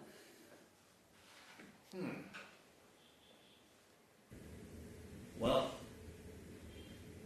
extremists, no. It will not solve the problem. Being a servant of God, we are ambassadors for God, for peace, for reconciliation. God is not against the Muslim. God is not against the Christian. Even though God is not against the atheist, God loves everyone. Everyone has room and place in the heart of God. Why would we as man say you are Muslim, God doesn't love you, you're an atheist, God doesn't love you, you are a Christian, Allah doesn't love you? No. If God hates no one, why would I hate someone who is created in the image of God? So, maybe I would say that I would be fighting and committing the last years of my life for the cause of peace. God, I and my family. So, I'm neither for the Muslim, neither for the Christian, but I want the peace and reconciliation for Central African Republic and Central Africans. How significant was the Pope's visit to CAR? It was a soothing experience, because by this time there were so many people. Some of the people were against. They were saying, airing that we don't have the means to guarantee his security there. And so Central Africans say, okay, it's an opportunity for us to show the people that this crisis is not really, really religious, but it is political. Muslims stood and started mobilizing. Christians stood and started mobilizing. Priests, pastors, and imams came together and started mobilizing, preparing the visit. Say, hey guys, let's put down our guns and machetes. Let's put down our hatreds. Let's come together to show the world that here it is not about religion, but it is about political manipulation. So a week before the Pope arrived, you could hear in the city of Bangui, no crime. People were really preparing themselves because they didn't want to give in so that people say, oh, you see, they're still killing each other. Don't go there. They made everything they could do for the Pope's visit. When the Pope arrived, the expectation was so high. You could see when he was going to Picket 5 was by then landlocked. Nobody could get in or out. Muslims stayed there for more than, some of them, for 2 or 3 years. They couldn't get downtown, which is just a few miles away. You are a son of the country, but you cannot go to downtown because of your religion. And some of the Christians also, they couldn't go to Picket 5. But when the Pope was heading to Picket 5, that day, 7 o'clock a.m., people were flocking. Millions, I mean, thousands of people were going there. On motorbikes, but mostly on foot, singing and dancing. They entered Picket 5. They went into the mosque where Muslims were staying, because the mosque became also a kind of IDP camp, internal displaced people for the Muslims. By the time they finished there, when they got to Picket 5, you could see Christians and Muslims hugging each other with tears. They said, is this a dream or a reality? I didn't see you for years. How are you doing? How is your wife? How are the kids? They were crying. When the Pope finished and he was heading to the stadium for the public march before he left for Rome, thousands of Muslims left Picket 5 for the first time. They went to the stadium and even up to the airport, all the way up to the airport. The fear of the Antibalaka to kill them this day fell down. They went out. And on the streets, whether they knew you or not, just they saw you, they would just come and hug you and cry. I saw them. 2 Muslim ladies and some Christian ladies. Just, they didn't know each other. But by the time they met on the road, they just hugged it and started weeping loudly. I was curious and I said, why are you weeping? Did you know each other? No. But why? She's my sister. We are from the same country. We've been divided for a long time. So the Pope's visit has been a great relief for people from Ghana. And we hope the international community will build on that asset to help the people, the car, continue working on the road to reconciliation. Were you there when the Pope went, and did you witness it? I was there. I took even some photographs and sent them over WhatsApp to Freddie and some of the guys here in Ghana. Do you think that kind of event-based peace building can have long-term impact? And a few months later, has it had long-term impact? It did. Because few days, I think just a day after the Pope left, a Muslim was killed. Not because he was a Muslim, but because he was hungry and didn't know what to do. And he went to remove the iron sheet from the roof of a house which was not in a Muslim neighborhood. So people shot him and he died. They took the corpse back to Picket 5 and there was no retaliation. They were saying, no, the Pope has just left. If we do this, we will fall into the trap of those who are against peace in this country. We will not retaliate. There is no way for us to retaliate. So after the Pope has left Bangui, there is people are still going to Picket 5. Though during the election, during the referendum towards the new constitution, there were shootings in Picket 5, but it was not between Anti-Balakas and Selekas. It was between the Central African Muslims and the extremists who didn't want to let them go and vote for the constitution. They said, there is no way. You are not from this country and you cannot prevent us to go to vote. We are sons of this country. You were born here, so we are going to vote. You keep quiet. If you don't want to let us vote and you want to fight, then we can fight you back. So this is how they fought. But since the departure of the Pope and his visit, no clash, no community clash. As a worker on the ground, working every day with these communities, what would you most like that would help you to succeed in your work? We would need a lot of resources because what we have been doing is just like a drop of water in the ocean. Because Central African Republic is not only Bangui. We have so many people in the countryside who have not had the chance to know what peace education is, who have not heard about ages, who have not heard about what we're doing, and we need to take, I would call it gospel, education gospel, to them. Because in the provinces, we have Muslims and we have Christians living together. They have been victimized on both sides. They lost things, they lost people. Their hearts wounded. We need to take this medication to them in communities. Informal peace education, formal peace education, community building activities.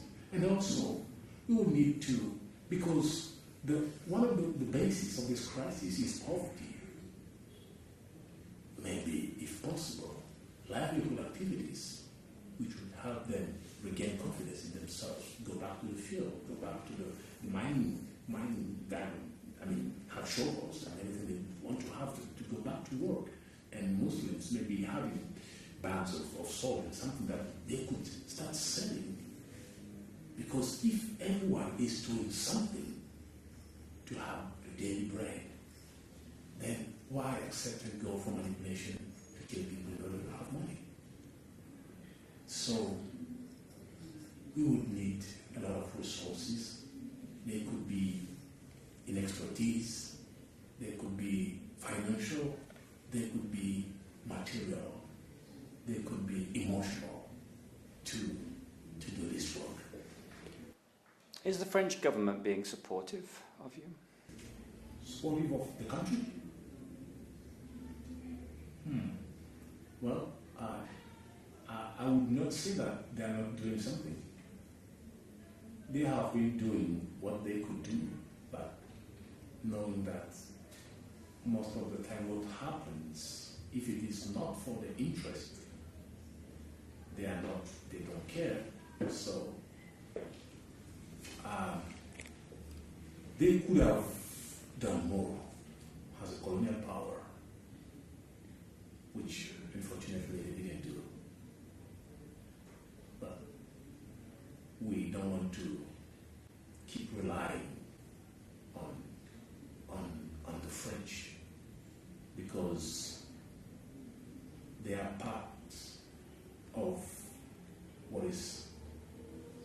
tearing the country apart.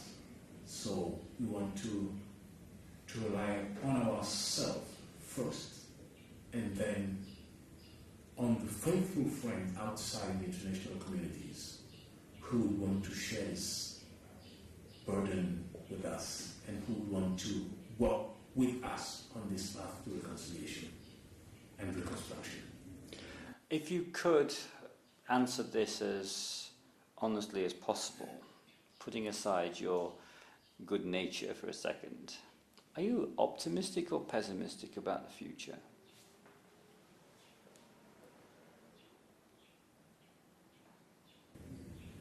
About the future of car. Well, you've answered for kind of really true answer. I would say I am optimistic. Something like 70%, but there is also I'm pessimistic. Optimistic because we can never achieve peace and reconciliation and reconstruction by ourselves. I mean, alone. We will be there to do everything we can do for reconciliation, for reconstruction. This is why I'm optimistic. But pessimistic if the international community steps out and say, we're tired of car. We've been trying to help you for years and things are getting worse. So we are not going to help you anymore. Then things could turn other way and become worse. Let's say for a moment that you had the podium at the UN. If you were at the podium addressing the UN, what would you say to them? I would first of all thank them because they are trying to do something for the country. But I would also challenge them to do more because one of the mandates is the protection of civilians. And being in car witnessing what has happened in car, civilians were not protected or are not protected as they should. I'm a witness. I wouldn't go into details, but I would be grateful for the UN for what it is doing. But also, I would challenge them to do more, to go an extra mile, to fulfill what they have written as their mandate, to go by it, not to try to play kind of politics and games with some of the powers, be big or not. From your perspective, which actors can help most for the security of the country going forward? I think, from my perspective, true security is not having peacekeeping troops around and working with guns. This is not true security. True security is when you have it in yourself. You have security and peace with yourself. If you feel secure, then your neighbor will not be a threat for your neighbor. And if your neighbor sees that you are secure and in peace within yourself and with him, he will not be also a threat for you. So the first thing to do would be to help us, meaning Central Africans, but also meaning Aegis Trust, CAR, to take peace education, the formal and informal, in all the corners of the country. Then there will be true security, because this will not be peacekeeping security, because troops are there, But this will be real security because it comes from the hearts and the minds of the people which have been disarmed. Hatred has been taken out. Bitterness has been taken out. Forgiveness is there. Acceptation of Muslim and Christian is there.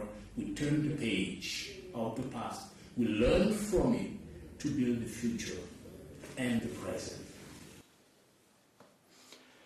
If you're going to say one thing to your children about their future, what would you say to your children? I'll tell them too. I've always told them. And if I have to say it again, I'll tell them the future of their country depends on what and the daily actions they do. The daily thing they do. I'm not talking of big things, even the small things. To be careful in everything they do. If they do well, they will build a bright future for the country. But if they misbehave, the country will turn to be a kind of prison for them. They will be obliged to escape from it and live outside of the country. And it's not a good experience to have your own country because you have destroyed it with your own action, and living outside is not a good experience. Alain Lazare, thank you so much for sharing your testimony with USC Show Foundation.